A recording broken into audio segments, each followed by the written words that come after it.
voilà, bonjour. Bon, bah, écoutez, c'est un plaisir, cette table ronde avec deux personnes qui me sont l'une et l'autre importantes. Donc Claudie Sleban, à qui je dois beaucoup. Je dirais pas quoi, comme ça fera un mystère.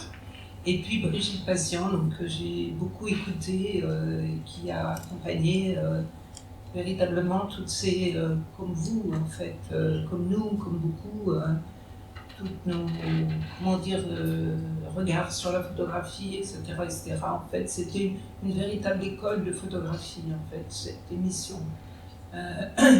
Sur France Inter, Regardez voir, qui a malheureusement disparu. Voilà.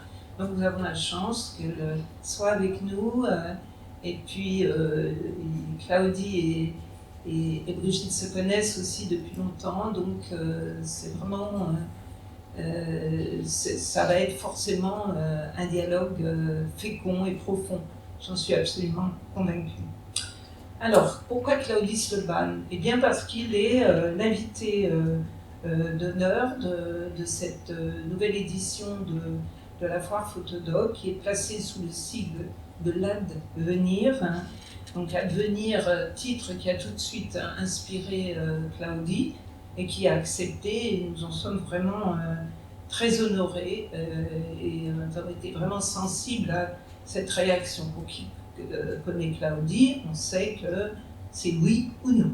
Il n'y a pas de milieu, il n'y a pas de tentative de je sais pas quoi, d'être gentil, de faire une séduction, etc. C'est oui et non. Oui, ça me correspond, non, ça ne me correspond pas. Au moins, comme ça, on est fixé. Voilà, donc, merci beaucoup.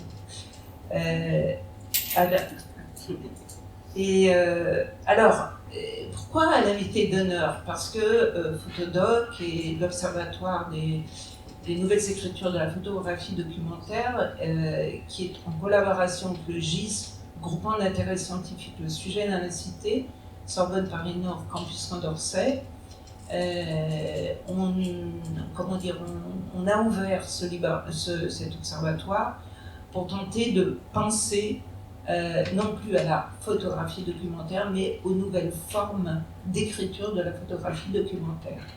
Et là, on s'est permis de reconnaître en fait, l'œuvre photographique de Claudie comme étant une de ces nouvelles formes et de ces nouvelles écritures. Donc c'était pour ça qu'on le voulait comme invité d'honneur, et cette table ronde est pour penser et pour explorer avec lui. Qui est Claudie Sleban pour ceux qui ne connaissent pas, mais j'ai l'impression que beaucoup le connaissent quand je reconnais des têtes que j'ai déjà vues quelque part en sa compagnie. Mais tentons de résumer, puisque c'est aussi enregistré, c'est bien. Donc c'est un photographe français d'origine slovène, c'est ainsi qu'il se présente. Il est photographe depuis l'âge de 14 ans et il poursuit une œuvre personnelle qui est d'une grande exigence et d'une grande cohérence. Alors elle est souvent empreinte de références littéraires, d'ailleurs la littérature l'inspire. Quand il part en voyage, il a toujours des livres d'écrivains, etc., etc. Donc ça ne veut pas dire qu'il va faire des photos en relation avec cet écrivain, mais la littérature, c'est-à-dire ce monde de la création, est quelque chose de complètement inspirant. Donc il questionne beaucoup, il questionne ce monde, il questionne la problématique des conflits, des lieux clos, qui sont des territoires géographiques qui sont marqués par l'histoire, les îles, les prisons, beaucoup les prisons. Donc cette photographie de Claudie, moi je la définis comme organique, et on le voit, donc il y a cette exposition que vous avez sans doute déjà vue, mais que vous pouvez revoir. Sous cet aspect, les photos bougent, il se passe quelque chose dans la photo. On ne regarde jamais une seule fois la photo de Claudie, on ne la consomme pas, elle est inconsommable. Ça ne veut pas dire qu'elle est immangeable, hein, mais voilà, donc c'est quelque chose, ce sont des photos qui nous travaillent, qui nous travaille longtemps, comme lui, ses photos le travaillent, avant qu'elles soient livrées au public, qu'elles soient livrées vers l'extérieur plutôt, elles l'ont travaillé. Elles sont travaillées bien sûr, mais elles l'ont travaillé. Et tout ceci forme des couches que l'on peut sentir quand on regarde une photo. On est longtemps devant la photo. Donc il parcourt le monde, j'ai toujours envie de dire sans cesse ni relâche, il arpente le monde et il a relevé le défi en fait d'une existence qui ne peut se vivre qu'avec les yeux grands ouverts. Donc repartir encore et toujours, marcher inlassablement, marcher, parcourir la terre et s'approcher au plus près de la réalité intérieure du vivant. Voilà. Et c'est une œuvre qui se compose par cycles, des cycles longs toujours. Il n'est pas pressé, Claudie. Et il nous raconte cette histoire du vivant, qui est jamais tout à fait la même, mais toujours au cœur d'un essentiel qui nous touche et qui nous concerne. Sa photographie nous concerne. À nous de trouver le chemin de cette émotion et de cet appel en fait de sa photographie. Voilà. Donc il expose dans des institutions majeures et il est auteur de très nombreux prix, donc je ne vais pas tous les exposer. Et cette année, donc pour quelqu'un qui, Claudie, finalement longtemps, bon, il a publié, mais il n'a pas beaucoup publié, et c'était de manière intentionnelle, on pourra peut-être nous dire des choses aussi. Là, cette année, il y a 3 livres. Il y a In Vivo, aux éditions Iki, qui est en vente, qui sera la signature tout à l'heure. Il y a un photopoche, donc qui n'a pas pu être prêt pour Photodoc, la foire, donc qui sera en vente le mois prochain, et un autre livre avec une édition suisse qui se prépare. Donc cette table ronde est suivie d'une signature, donc il y a ce livre, et puis il y a le livre d'entretien que nous avons fait avec Claudie, qui s'appelle « Je photographie pour avoir perdu ma langue ». Alors, que dire encore? J'avais envie de dire, avant de passer la parole, pourquoi en fait on trouve que Claudie Sloban s'inscrit l'œuvre dans les nouvelles écritures de la photographie documentaire. Donc pour cela, en fait, je vais le citer. Il le dit lui-même dans cet entretien du Zoom que nous avons fait, qui est consultable sur le site Photodoc à l'endroit de l'Observatoire. Donc Claudie nous dit qu'est-ce qu'on nous donne à voir, qu'est-ce qu'on est capable de voir, mais aussi qu'est-on, capable de montrer de ce que l'on peut voir en tant que photographe. Personnellement, ce qui m'intéresse, c'est ce qui peut passer inaperçu et qui m'intéresse encore plus. C'est que ce que je montre puisse correspondre à ma manière d'être et de voir. Mes photos ne sont pas celles qui vous sautent au visage, brillantes ou tonitruantes. J'essaye de voir au-delà de la prison, du détenu, j'essaye de comprendre la condition humaine. Donc c'est ce que je disais tout à l'heure. Ces photos, il faut finalement voir au-delà aussi de ce qui est même montré.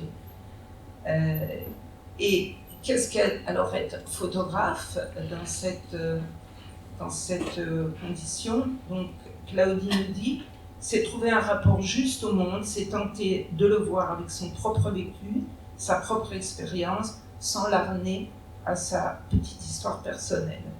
Donc dès lors, la prise photographique n'est plus un geste de prélèvement, ni même de prédation. C'est une manière d'entrer en relation avec un monde dont le photographe est lui-même une composante, sur lequel il agit par son acte photographique et qu'il agit et le transforme à son tour. Donc, Claudie questionne, on l'entend bien, un rapport au réel. Alors, quel est ce réel ? À notre avis, donc entendu non plus comme un réel du monde qui demande à être documenté. Donc, l'image photographique de Claudie ne cherche plus à établir des faits et à rendre visibles et lisibles des données ou des indices. Ce que ces images documentent, c'est le geste d'enquête par lequel le photographe, c'est-à-dire Claudie, est aux prises avec le réel et qui fait advenir sa manière à lui de faire monde. Alors, pour finir, comment être photographe ? Et là, je cite encore Claudie. L'unique obligation que j'ai en tant que photographe et artiste visuel, c'est d'être au plus juste par rapport à ce que je ressens. C'est pour cela que je suis si lent. On ne peut traduire que des thèmes que l'on porte en soi, on ne peut pas tricher. Mon obligation première est vis-à-vis de moi, parce que c'est moi qui décide en dernier lieu si mes photos verront le jour ou pas. Cela commence par moi, mais cela aboutit à moi aussi. Toute la question est de savoir comment être en phase avec soi-même sans être égoïste ou individualiste, c'est-à-dire comment donner une forme visuelle.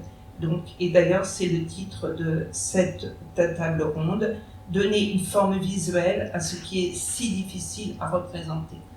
Voilà, des mots-clés maintenant pour terminer. Pourrait dire pour Claudie, temps long, respect de soi, respect de l'autre, altérité, éthique de la relation et exil et encore exil, et langue. Voilà. Claudie pourrait en donner d'autres mots-clés éventuellement.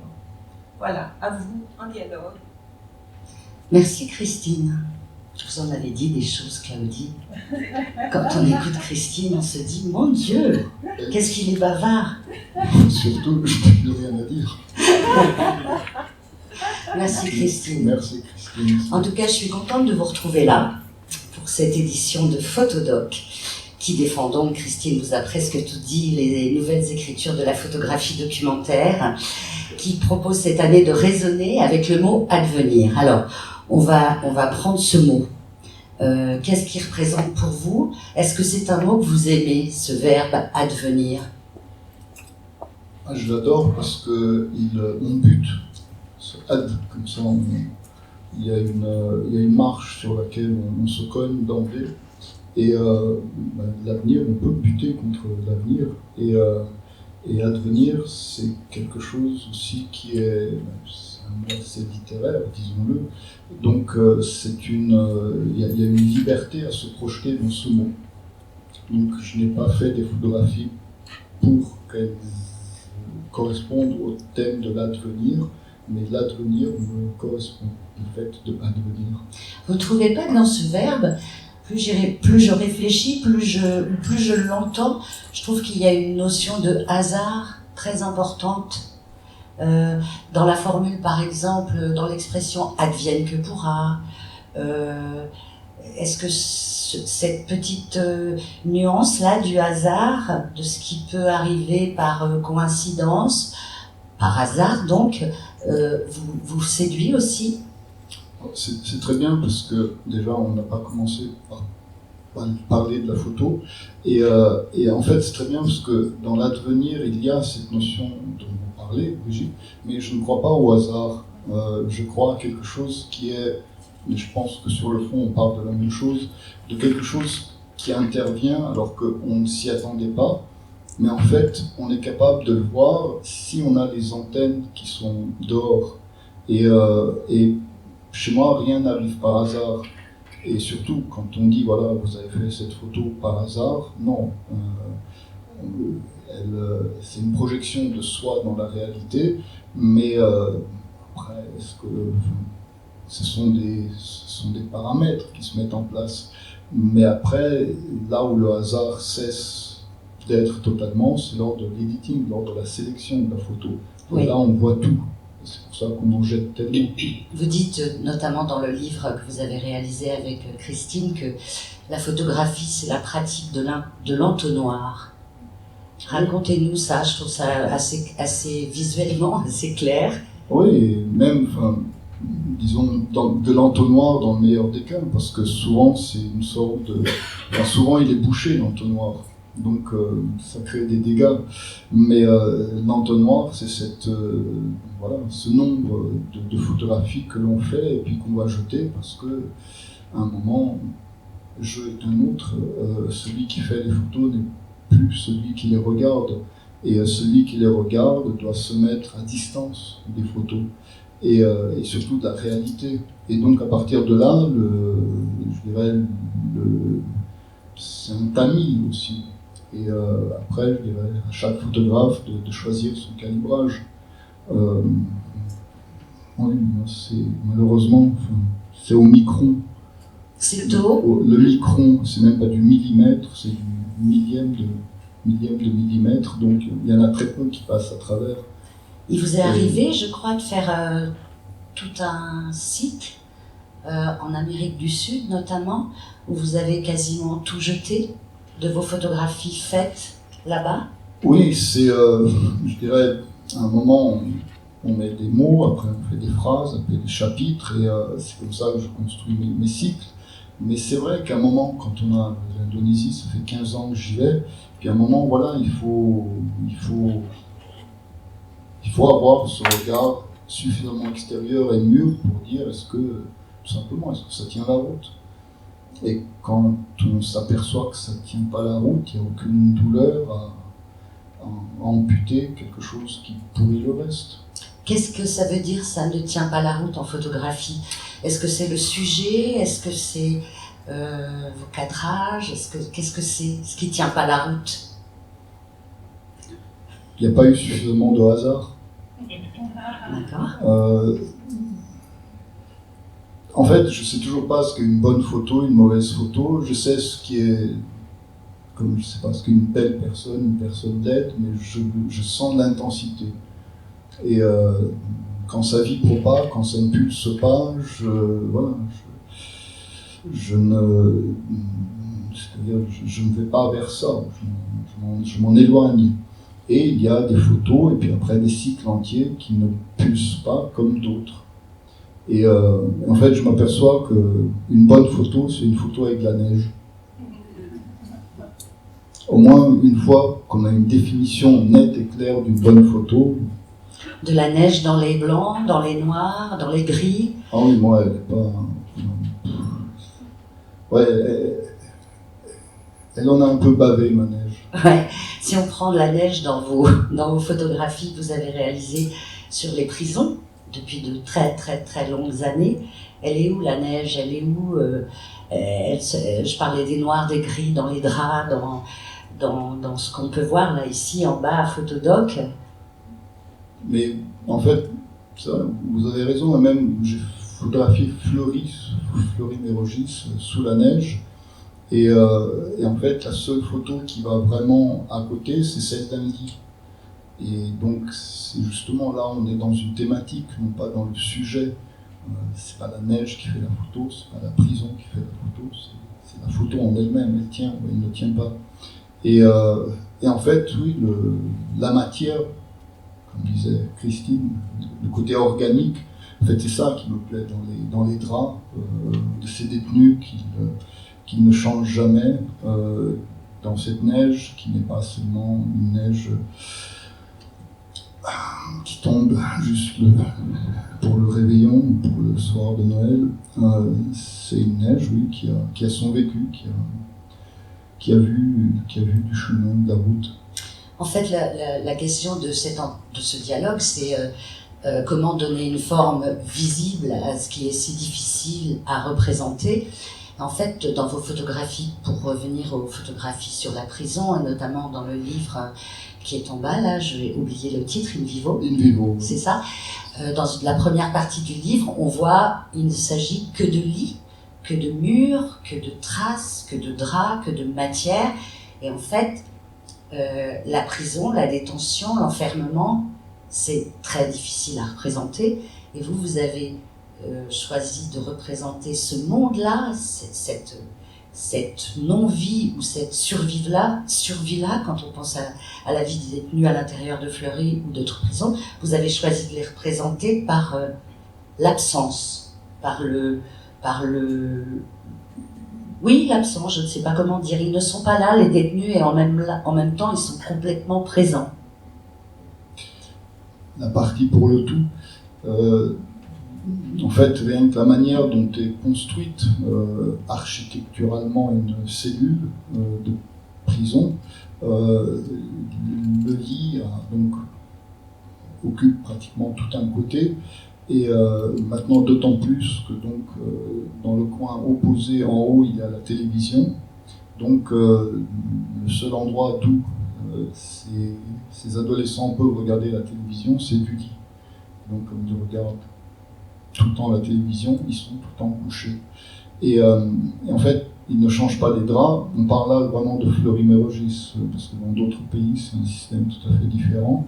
Ils ne changent pas les draps, bien qu'ils en reçoivent chaque semaine de nouveaux, parce qu'avec les nouveaux, ils les déchirent, ils en font ce qu'on appelle des yo-yo, c'est-à-dire un système de pendule où il se passe des objets d'une cellule à l'autre. Donc, ça veut dire que le jeu de premier drap, il reste jusqu'à la sortie. Ok. Et je reviens encore au livre, In Vivo. Cette première partie, elle est consacrée au lit des détenus. Et dans la deuxième partie, sont des parloirs au Salvador, où là encore, ce qui est photographié, c'est une relation. C'est difficile de photographier une relation, tout de même. C'est quasiment impossible.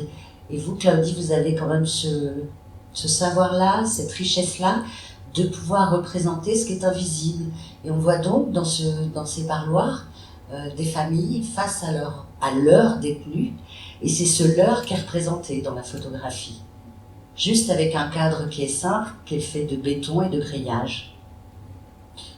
Le leur. En fait, ça parle de la même chose. Ces deux leurs.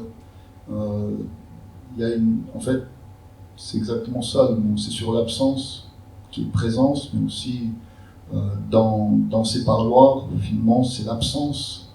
Le temps où les détenus sont avec leur famille, c'est aussi, on voit tout le temps où ils ne sont pas ensemble. Et c'est pour ça, moi, je trouvais très touchant ces attitudes très touchantes, parce qu'il y a la mère qui effleure juste le bout des doigts du fils. Et en fait, ce qui est étonnant, étonnant pour moi, c'est que ces deux cycles, je les ai faits sur un temps relativement court. Les lits à Fleury, je les ai faits sur, je crois, 2 années, bien que le premier, je l'ai fait en 95, et là où j'étais systématique, ça a été 2013-2015. Mais voilà, ce côté systématique. Et les parloirs, en fait, j'ai eu une journée où c'est le chef de la prison, des gangs, qui m'a dit, voilà, tu peux photographier les gens dans les parloirs. Et je dirais, ça a été aussi une acceptation.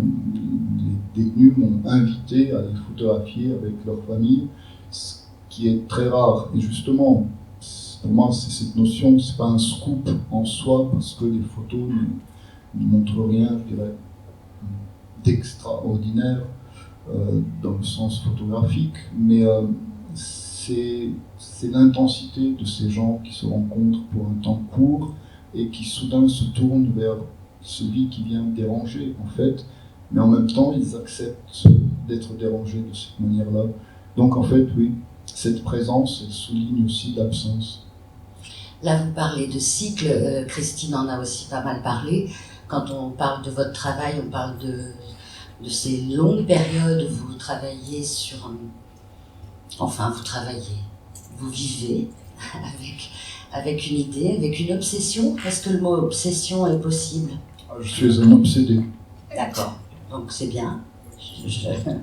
Et comment vous rentrez, comment vous vous laissez aller à cette obsession?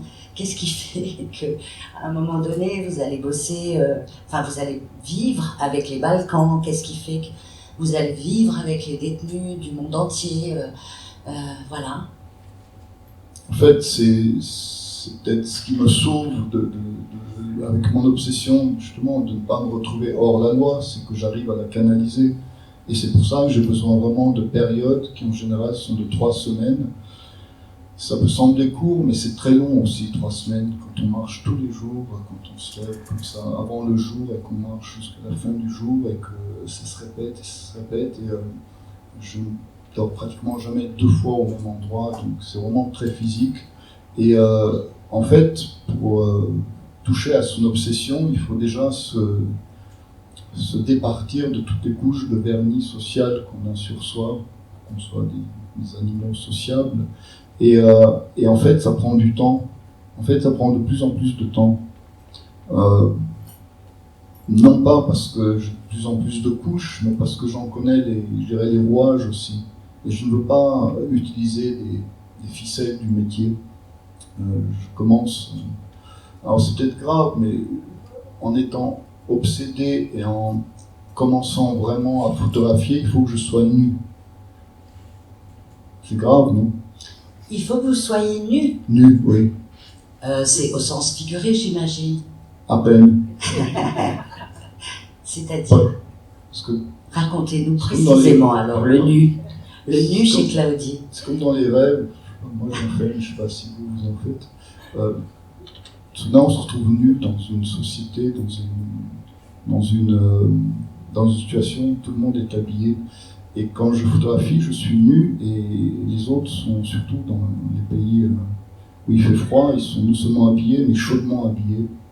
Et c'est pour ça, je pense, jusque-là, il n'est jamais rien arrivé, parce que quand les gens voient quelqu'un de nu, ils ont envie de le protéger, ils n'ont pas envie de... Oui. Donc, du coup, et même dans les pays chauds, ils sont relativement habillés, suffisamment habillés. Et donc, le fait d'être à nu, c'est probablement plus juste de dire à nu, j'adviens quand je suis à nu. Et donc, ouais, d'accord. Et non, mais je comprends le à nu, et pas en nu, ou nu. Et je reviens à l'idée de l'obsession, pardon. Parce que c'est aussi... Non, est-ce que c'est ça qui fait... Est-ce que c'est... Oui, d'être obsédé, obsessionnel, de suivre son obsession. Est-ce que c'est ça qui fait une œuvre particulièrement singulière, importante, remarquable par le regard des autres? En fait, la question que je me pose, c'est, je dirais, moi, en tant qu'artiste, photographe, auteur, créateur, je me suis sauvé parce que j'ai réussi à définir mon obsession.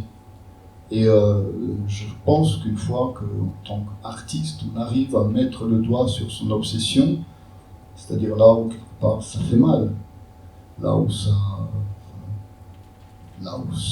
c'est l'endroit le plus sensible.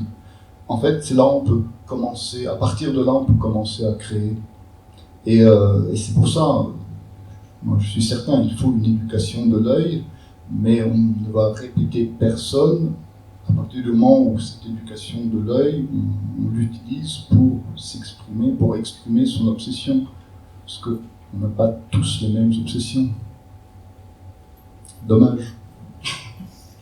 Et comment, dans cette foire-là, qui est liée donc aux nouvelles écritures de la photographie documentaire, comment vous vous inscrivez? Est-ce que vous faites partie de ces nouvelles écritures de la photographie documentaire? C'est magnifique, Brigitte. C'est construit vos questions. Il y a vraiment un fil conducteur.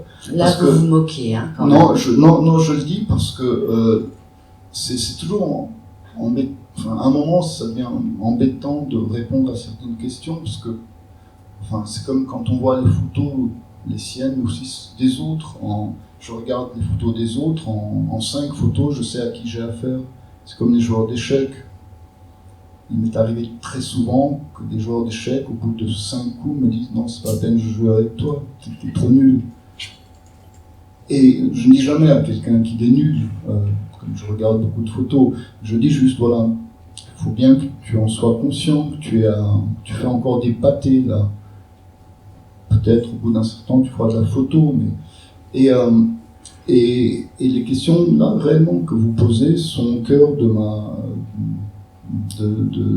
tout ce que je traverse, et des questions que je me pose en permanence. Et voilà, mettre en forme, ça s'appelle aussi une écriture photographique, et je suis bien honoré d'être l'invité d'honneur. Ça fait, je vais bientôt être maréchal avec toutes ces médailles et tous ces galons qu'on me met.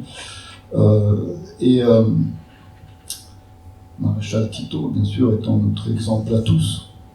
Et je trouve que dans ce... Alors, qu'est-ce que la photographie documentaire? Pratiquement toute photographie est documentaire. La photographie conceptuelle est à la base documentaire. D'ailleurs, ça ne veut rien dire, la photographie conceptuelle. Et l'écriture photographique, je dirais, dans ces quelques décennies, durant ces dernières décennies, a évolué de manière absolument... ça a été un feu d'artifice. C'est vraiment parti dans des directions que, dans les années 70 ou 80, on n'était pas conscient de la richesse d'expression qu'offrait la photographie. Et moi, je suis bien heureux d'en être, parce que ça m'a donné une liberté qu'au départ je sentais juste en refusant de faire des études de photo. J'ai toujours gardé, très vite, je savais quel type de photo je voulais faire. Et justement, qu'il y ait comme ça un lieu où on se pose la question de la contemporanéité de l'écriture dans la photographie documentaire, je trouve qu'on est au cœur de quelque chose. Et c'est vraiment très bien. Christine et Charlotte Flossot, que je voudrais saluer, directrice, et Valentin, mais je salue plus Charlotte que Valentin, parce que... parce qu'il n'est pas là. Parce que Valentin ne sera jamais Charlotte. Et vice-versa. Ça. On les remercie. Et surtout, oui, on les remercie vraiment. Merci Charlotte, parce que j'endosse de nouveau un poids. Vous mettez un poids sur les épaules. Et, très bien. Et ouais, de toute façon, sans contrainte, sans contrainte, pas de liberté.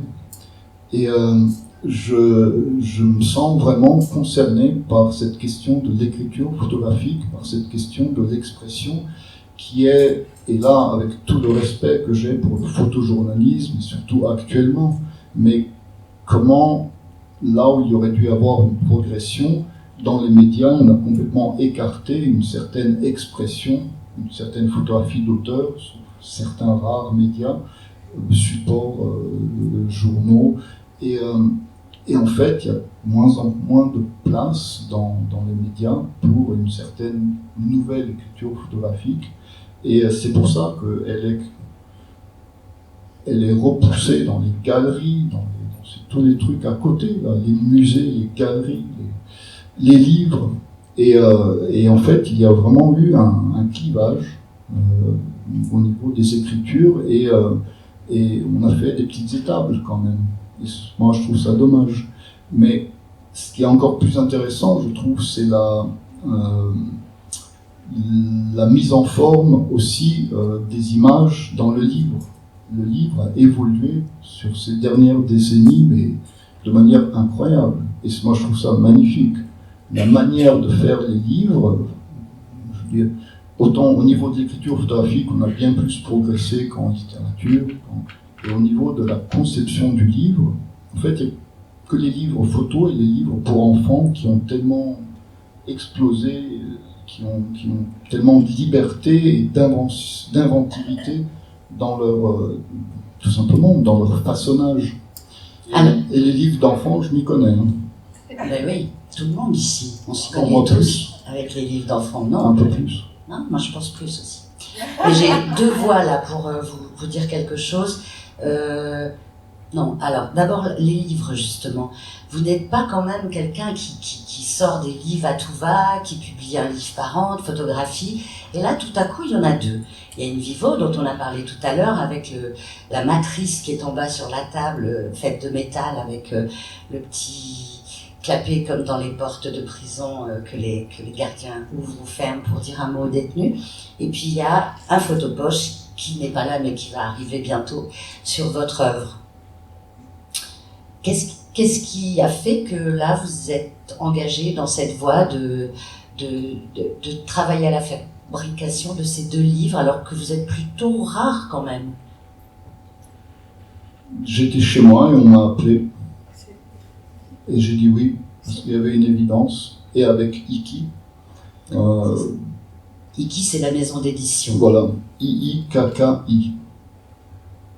Bravo. Et il est Mathias, qui fait les éditions Iki, il est complètement barré. On se parle, on ne s'est jamais rencontrés, du coup on s'entend toujours très très bien.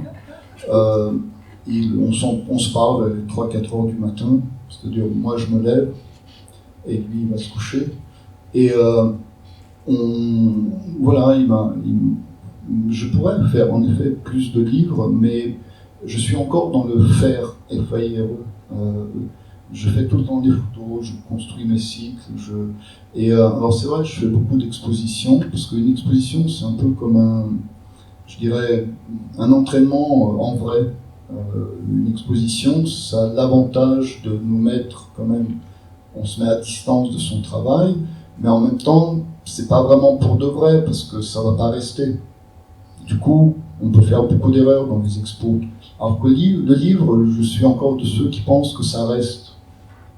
Et donc, du coup, le livre, faut pas qu'il y ait d'erreurs dedans. C'est la dernière étape de l'entonnoir, le livre. Ah oui. Et vraiment, j'ai un respect, un amour du livre, mais pour moi, c'est encore plus angoissant que tout le reste, le livre. Faut pas le rater. C'est-à-dire, il est toujours raté, mais il y a deux manières de le rater. Il y a là où le lecteur va aussi s'en apercevoir, là c'est vraiment raté. Et il y a là où il y a juste moi qui vois toutes les erreurs, mais le lecteur dit « Ah, c'est vachement bien quand même », ce qui n'est pas du tout rassurant non plus. Mais donc, dans le livre, là, aux éditions Iki, In Vivo, vous vous rendez compte qu'il est totalement réussi? Ben non, il y a plein d'erreurs. Mais j'ai été à Escourbiac, un des plus grands imprimeurs français, et là, je suis toujours présent quand je suis présent à toutes les impressions de mes livres. C'est peut-être pour ça aussi que je n'en fais pas tant que ça. Mais parce que c'est la concentration des gars qui sont machines, voilà, faut pas le rater. Et puis il y a des règles, quoi. Une fois qu'on est devant les imprimantes, on sait qu'on a 10% de jeu. Tout a été préparé. Mais ces 10%, pour moi, sont essentiels aussi. Donc non, il y a que des erreurs, mais heureusement, c'est pas la première chose qu'on voit. Non, on voit pas du tout toutes les erreurs que vous avez remarquées. Et le photopoche, c'est encore pire. Et très très bien imprimé, mais c'est encore pire. C'est vous qui avez choisi le texte qui apparaît au début du photopoche? Non, qui avez choisi l'auteur du texte. Ah oui, ça c'est très important. Oui.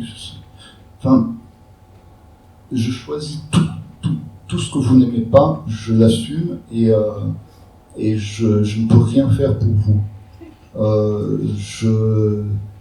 Je délivre une fois que j'ai atteint mon maximum.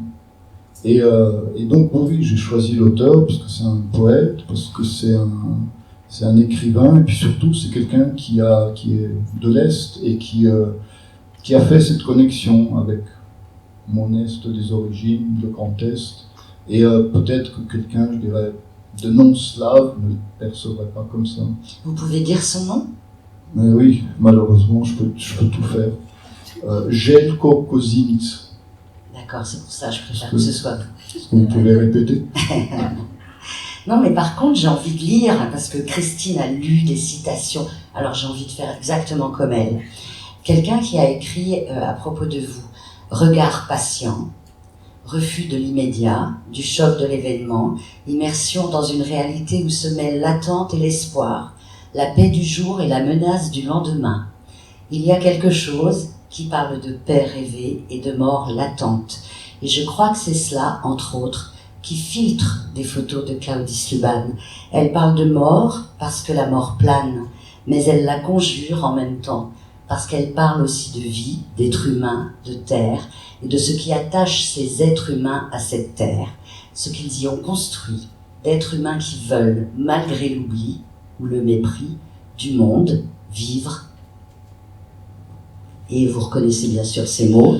Ouais, François Maspero. Ouais. Ben, après ça. Après ça, c'est difficile, mais je voulais la lire tout à l'heure quand vous parliez du photojournalisme et de votre écriture photographique qui est documentaire et qui est engagée d'une certaine façon. Vous vous engagez avec des êtres qui sont dans des conditions de vie difficiles, par exemple en prison, ou dans des terres. Vous vous engagez aussi physiquement, parce que votre corps est très présent, vous marchez. Mais c'est pour ça que François Maspero, quand il parle de mort, voilà, il le fait, mais non pas justement de manière morbide. Et moi je pense que les œuvres qui ne parlent pas de mort, elles n'ont pas encore touché à la vie. Et oui, la mort plane. Et personnellement, ce qui me fait aller de l'avant, c'est être conscient de cette mort, mais c'est la vie qui m'intéresse. Et j'espère que mes photos des prisons, qu'on y voit tout de même, oui. Christine le disait, le côté humain. Alors, je ne sais pas humaniste, mais humain en tout cas. C'est ça qui m'intéresse. Dans l'intitulé de ce dialogue, j'ai lu, je pense que c'est dans le dossier de presse, que nous allions découvrir, grâce à ce dialogue, ce qui fait votre atelier intérieur. Donc, j'ai quelques questions à vous poser à propos de cet atelier intérieur. Je vois, il y a des trucs en rouge, des trucs en noir. Vous avez les réponses aussi? Les trucs en rouge, c'est les citations, mais j'en ai qu'une. Ah, je croyais que c'était les réponses en noir. Dans cet atelier, d'abord, il se situerait où? Alors là, je parle d'un atelier physique, avec une... c'est comme si votre intérieur était quelque part, construit peut-être de bois, ou de paille, ou de ciment, ou de vent. Alors, où se situe-t-il? De toute façon, il y a notre intérieur, que ce soit un atelier, une étable, ou il est tel qu'il est, mais une fois de plus, c'est qu'est-ce qu'on va en faire. Et personnellement, les ateliers physiques, c'est-à-dire, comme on dit en français, les workshops, je ne sais pas si c'est de ça que vous parlez. Allez-y, mais je reviendrai à la question. Je suis basique, moi. Hein. Vous me dites atelier, moi c'est... Ah oui, c'est ça. Non, bah ouais, non, il a rien compris, mais alors là... Non, mais c'est pas mal en même temps. Élève le niveau, me dit Christine, allez, fais un effort.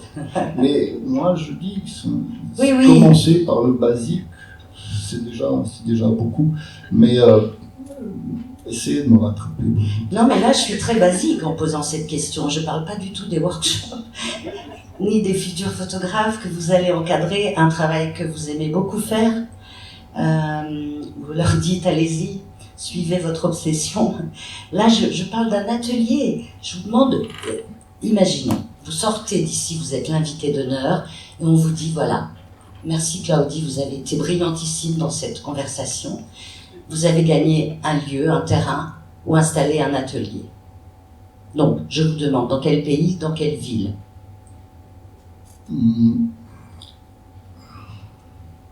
En fait, ce n'est pas comme ça que ça fonctionne. Je sais pas du tout comment me viennent mes envies de photographier, mais en fait, c'est le désir d'aller quelque part et de savoir que je vais y passer quand même pas mal d'années sur cette région du monde, parce que c'est toujours un lieu géographique. Et à partir de là, il y a quelque chose qui fait un déclic. Par exemple, il y a le Japon actuellement. Après, voilà, c'est vrai que Basho, mais ce sont surtout ces carnets de voyage. C'est pas seulement ces haïkus, ce sont vraiment ces carnets de voyage qui sont pour moi inspirants. Et là, c'est une lente maturation. Ça fait plusieurs années, je pense. En fait, bon, il y a un garçon qui s'appelle Glenn Gould, qui a fait du piano aussi, mais il a fait énormément d'émissions pour la radio. Vous parlez de qui? De Glenn Gould? Glenn Gould, oui. Le pianiste. Oui. Il a fait énormément d'émissions radio pour la radio nationale canadienne, et il a fait des voyages à travers le Grand Nord. Voilà, on a une certaine image stéréotypée de Glenn Gould. Mais en fait, mon prochain grand cycle, ce sera sur les pas de Glenn Gould, qui il adorait les grosses limousines, mais il faisait mettre dedans une super stéréo, super sono, et il écoutait du Petula Clark. Pour ceux qui savent qui est Petula Clark. Non. Et mais oui, justement, parce que voilà, il avait le syndrome d'Asperger, et donc du coup on dit ah ben il était normal, ce garçon était normal. Sauf que voilà, il faisait avec la vie, avec le quotidien, en fonction de ses capacités. Et je pense que c'est la chose la plus honnête qu'on puisse faire. C'est quand même, c'est pas de s'adapter seulement, mais c'est d'être soi malgré toutes ces contraintes. Et moi, Glenn Gould, il me touche. Ok. Et comment on est passé de Basho à Glenn Gould? J'ai pas suivi. Du Japon à Glenn Gould. On est passé à l'invité d'honneur qui soudain peut aller où il veut, quand il veut. Et en fait, tout ce qu'il peut, c'est aller au café après, parler avec des... Mais il faut que ce soit une lente maturation avec un désir qui est une sorte d'étincelle qui a mis le feu au désir, qui a déclenché. Et donc, il faut que je sois accompagné dans ma tête. En fait, il faut que je marche avec quelqu'un dans la tête. Au Japon, c'était avec Basho. Voilà. Et au Canada, ce sera avec Glenn Gould en hiver quand même. Pas déconner. Pour retrouver la neige. Bah oui. Bah oui. Ok. Et c'est vrai. Enfin, après Glenn Gould, pour ceux qui connaissent juste une certaine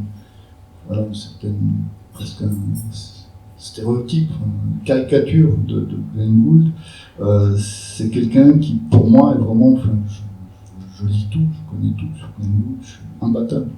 Et c'est quelqu'un avec qui je vis. Voilà. Est-ce que, en lisant, j'imagine plein de choses sur lui, mais est-ce que vous êtes, d'une manière générale, accompagné par la musique?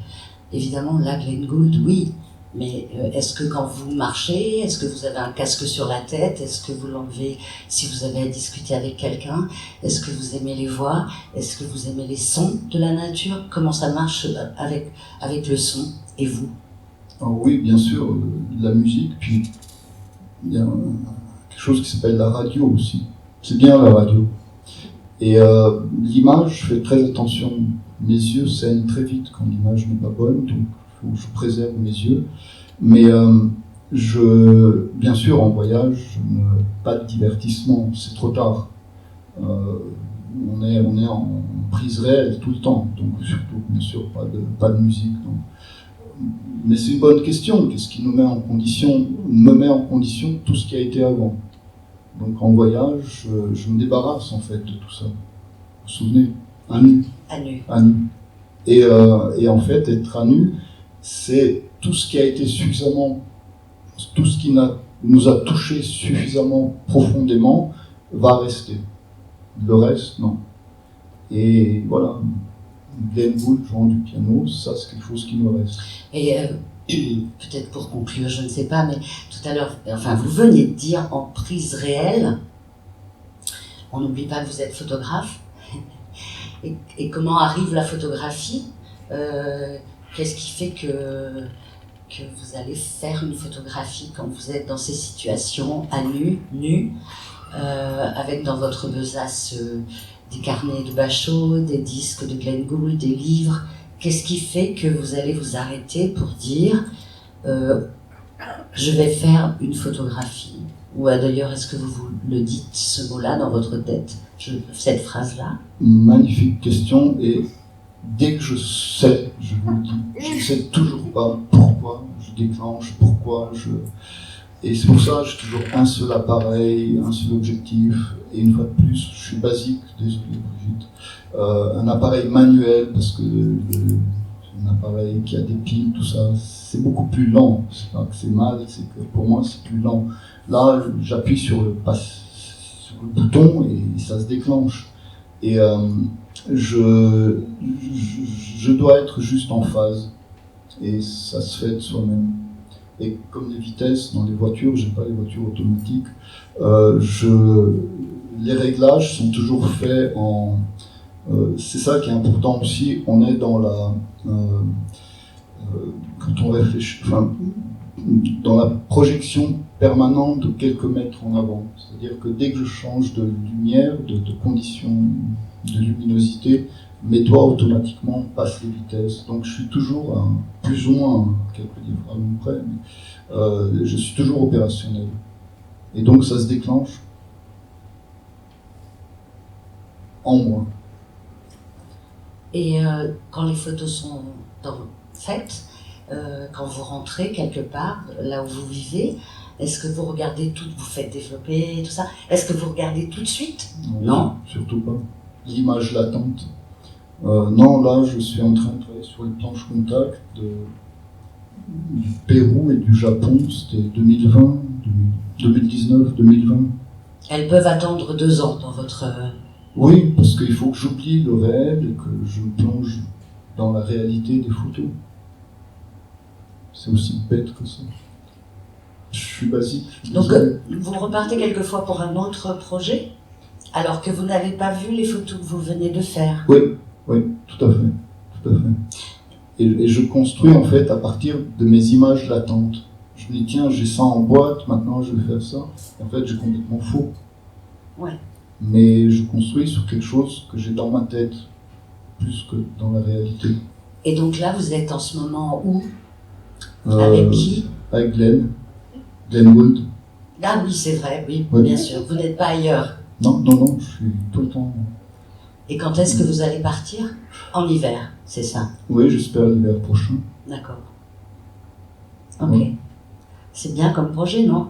Oui, Partir avec ce musicien. plus le Japon, où je me rends encore. Je vais 1-2 fois par an au Japon. Et comment vous savez que votre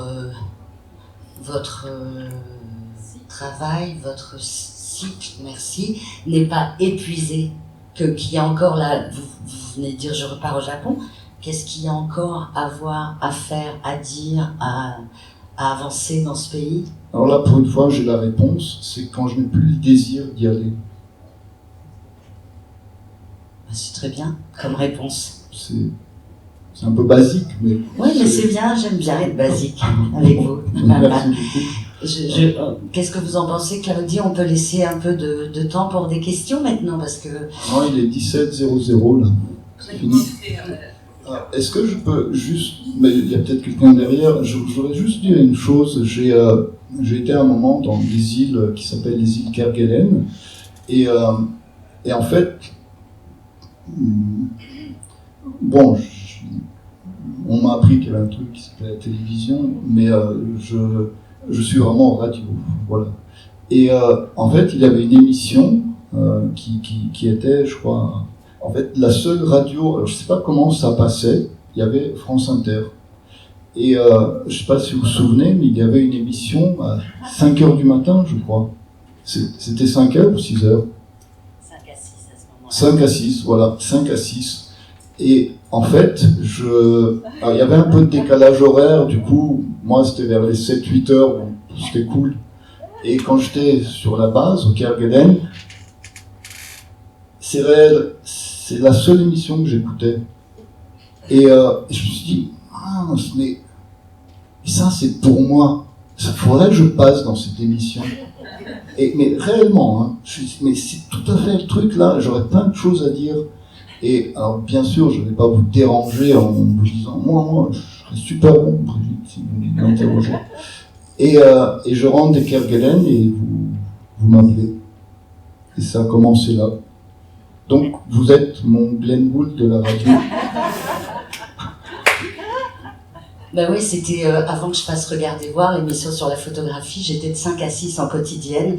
Et quoi qu'il arrive, il fallait que je m'intéresse à la photographie. C'était des petits moments comme ça, j'en profitais. C'était pas la thématique de l'émission, je me souviens, ouais. Ça fait longtemps, hein. Et je ne sais même pas si vous le saviez, ça, que je vous avais pressenti. Non. En tout cas, vous m'avez sauvé au Kerguelen parce que j'en ai chié. Bon, merci. En tout cas, ce que je voulais dire, vous avez vu comment Claudie sait se glisser, éviter, éluder. On ne connaîtra pas son atelier intérieur. Elle nous a fait croire qu'il était basique, faisant un petit peu de pub pour ses masterclass, etc. Voilà, donc il garde secret son atelier intérieur. Et c'est peut-être une réflexion, un travail à faire sur penser, sentir l'atelier intérieur. Et tu auras un texte peut-être un jour, et peut-être avec Brigitte, nous allons penser ça, nous allons te faire des propositions très honnêtes. Christine, c'est oui. Bon, maintenant à vous, pour que ce soit un petit peu organique, dynamique, qui prend la parole ?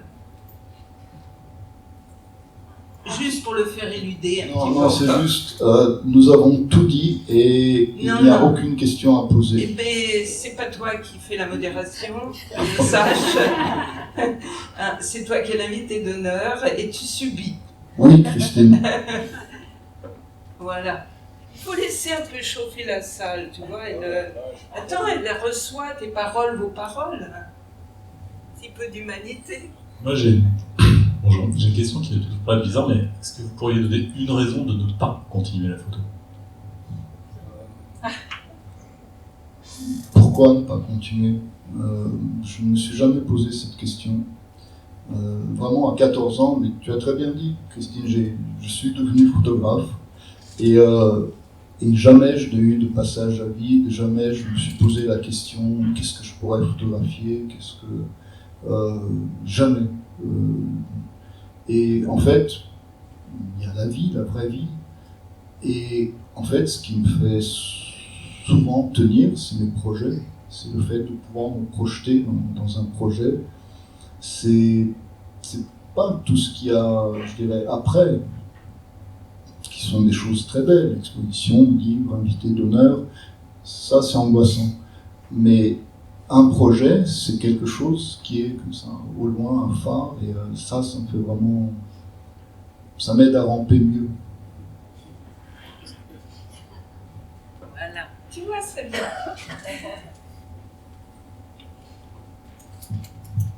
Salut Claude. Si je te dis cette phrase, tu vas la reconnaître, et comme beaucoup d'autres ici, c'est rate encore, rate mieux.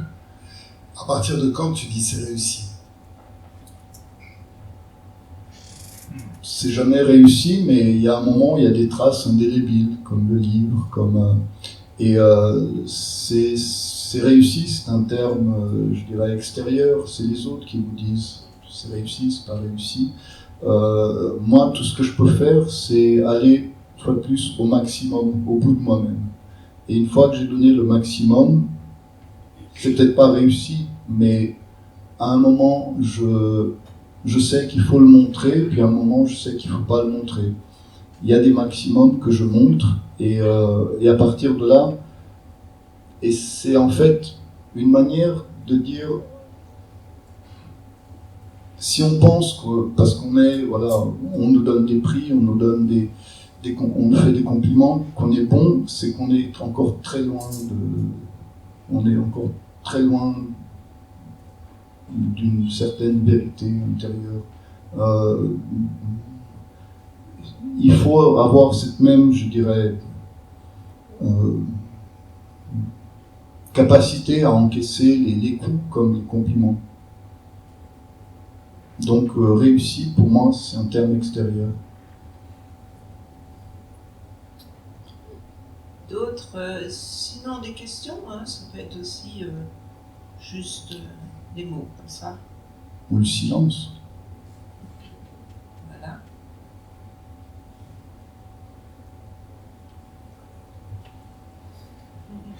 Elle va vous faire parler.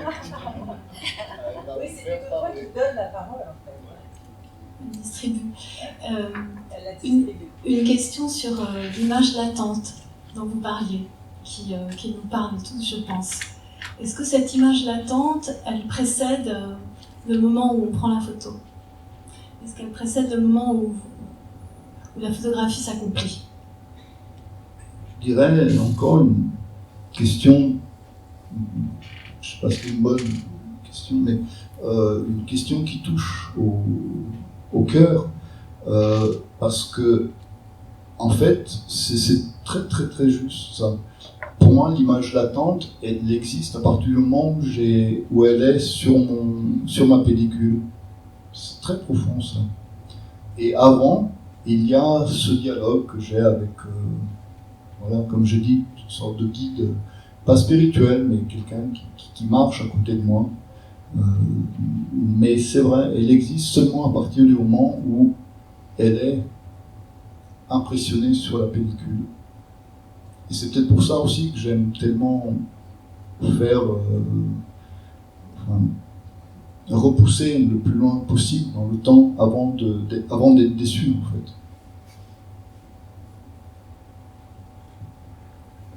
Voilà, d'autres petites interventions? Non? Voilà, bon, ben, nous allons conclure. Donc, il y a une signature, une séance de signature au stand Photodoc. Donc, vous pouvez vous y précipiter. Les premiers arrivés seront les premiers servis. Voilà. Merci Claudine, merci Brigitte. Merci Christine, merci beaucoup. Et particulièrement à Brigitte, parce que il n'était pas facile encore le Claudie aujourd'hui. Garde le micro. Donc, je voulais, les remerciements sont faits, mais ils viennent aussi de moi. Merci à vous trois. Et je voulais un tout petit peu inverser l'honorer, ou en tout cas mettre aussi un E. Voilà, je crois qu'on est aussi très honorés de vous avoir, et entouré de Christine et de Brigitte. Mais je ne sais pas où se situe l'invité, mais ça peut aussi s'inverser, ou en tout cas se transmettre. Je voudrais juste dire que là, oui, le niveau, l'âge, je ne sais pas, mais en tout cas, l'état que j'ai atteint dans ma photographie, je ne rencontre plus que des gens bien. Parce que, pour une simple raison, c'est que ils ne me demandent que des choses que je suis capable de faire. Et ça, c'est super, parce que ça veut dire que s'ils m'ont trouvé, ben, c'est pas par hasard. On a été un petit peu guidés. Mais justement, on a les guides qu'on peut, hein. Et moi, j'ai beaucoup de chance. Et du coup, comme je ne crois ni au hasard ni à la chance, je peux vraiment dire que tout se met en place, tout est raccord. Les pièces du puzzle commencent à former une image que je commence à percevoir. Merci beaucoup.